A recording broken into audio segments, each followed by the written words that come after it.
తెలంగాణ రాష్ట్ర వ్యాప్తంగా నిన్న న్యూస్ 18లో బర్డ్ ఫ్లూ గురించి ఏదైతే ప్రసారం అయిందో రాష్ట్ర వ్యాప్తంగా సంచలనం సృష్టిస్తుంది. ఈ నేపథ్యంలో నల్గొండ జిల్లా ఉన్నతాధికారులు అదేవిధంగా పోలీస్ వ్యవస్థ, పశు వైద్య అధికారులు ఎమ్మటే అతన్ని తక్షణమే సంప్రదించి అతనికి తగిన న్యాయం చేస్తామని సమాచారం అందింది. అసలు అతనికి ఎలాంటి హామీలు ఇచ్చిర్రు, అసలు ఏ విధంగా ఎంక్వైరీ చేసిర్రు, అతన్ని అడిగి తెలుసుకునే ప్రయత్నం అయితే చేద్దాం. చెప్పండి సార్, ఏం చెప్పారు అసలు అధికారులు నిన్న? ఈరోజు వారు ఉమ్, కానిస్టేబుల్ ఇద్దరు వచ్చారు.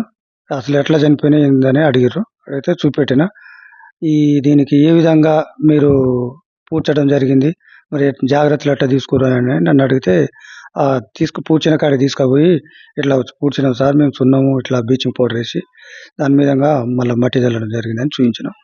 వాళ్ళు పంచనామా చేసి వెళ్ళిపోయారు. తర్వాత మండల హెడ్ క్వార్టర్ నుంచి అనిమల్స్ డాక్టర్ ఫోన్ చేసిండు. చేసి మరి ఏమైంది ఏం సంగతి అని అడిగితే, సార్ ఇట్లా అయిందంటే అట్నే జేడీఏ గారు కూడా ఫోన్ చేసారు. ఫోన్ చేసి స్పందించి సరే మీకు ఏదైనా ఉంటే మేము సాయం చేస్తామని చెప్పి ఫోన్లో మాట్లాడడం జరిగింది. ఇప్పుడు జిల్లా నుంచి ఇప్పుడు పశు వైద్య ఉన్నతాధికారులు ఏమైనా కాల్ చేశారా? అదే విధంగా జేడీఏ గారు చేసారు, డాక్టర్ ఇద్దరు చేసారు, మాట్లాడారు. ఓకే. అదే విధంగా ఇక్కడ ఉన్న ప్రభుత్వం తరపున ఏమన్నా కాల్స్ వచ్చాయా? ఇంతవరకు అయితే ఎవరేం చేయలేదు. ఫోన్ గవర్నమెంట్ ద్వారా ఎమ్మెల్యేలు కానీ రాజకీయ నాయకులు ఎవరైనా చేయలేదు. మీరు ఏదైతే ప్రీమియం కంపెనీ ఉన్నదో వాళ్ళు గిట కాల్స్ చేసి ఏమన్నా ఆదుకుంటామని చెప్పారు. ఆ కంపెనీ వాళ్ళు కూడా సరే జరిగిన కాడికి ఇంతో అంతో అమౌంట్ నష్టపరిహారం ఉంటే చేపిద్దాం, పైసలు కూడా మేము వేస్తామని చెప్పి అన్నారు. అదేవిధంగా న్యూస్ ఛానల్ 18కు ముఖ్యంగా ధన్యవాదాలు తెలియజేస్తున్నాను.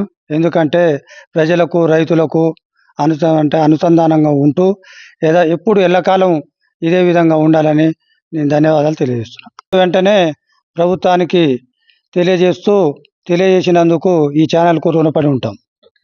రైతు చెప్తున్న ప్రకారం అయితే నిన్న ఏదైతే న్యూస్ 18 ప్రసారం అయిందో అది పెద్ద రాష్ట్ర వ్యాప్తంగా వ్యాపించడంతో ఉన్నతాధికారులు తక్షణమే స్పందించి అతనికి ఆదుకుంటామని చెప్పారంటే, అదేవిధంగా ప్రీమియం కంపెనీ వాళ్ళకి నష్టపరిహారం చెల్లిస్తాం. అదేవిధంగా జిల్లా నుంచి ఉన్నతాధికారులు, పశు వైద్య అధికారులు, అదేవిధంగా పోలీస్ స్టేషన్ నుంచి గిట వచ్చి ఈ యొక్క ఎంక్వైరీ చేసి పంచనామా చేశారంట. వీళ్ళకి ఏదైతే నష్టపరిహారం ఎంతవరకు అయితే దాదాపు అతను చెప్తున్న ప్రకారం అయితే 3 నుంచి 4 లక్షల మధ్య నష్టపరిహారం జరిగిందని చెప్తున్నారు. దానికి మేము కొంతైనా మేము సమకూరుస్తాం, మీకు నష్టపరిహారం చెల్లిస్తామని న్యూస్ 18 ఛానల్ ద్వారా అయితే చెప్తున్నాడు. కెమెరా పర్సన్ రమేష్తో శంకర్, న్యూస్ 18 నల్గొండ జిల్లా ప్రతినిధి.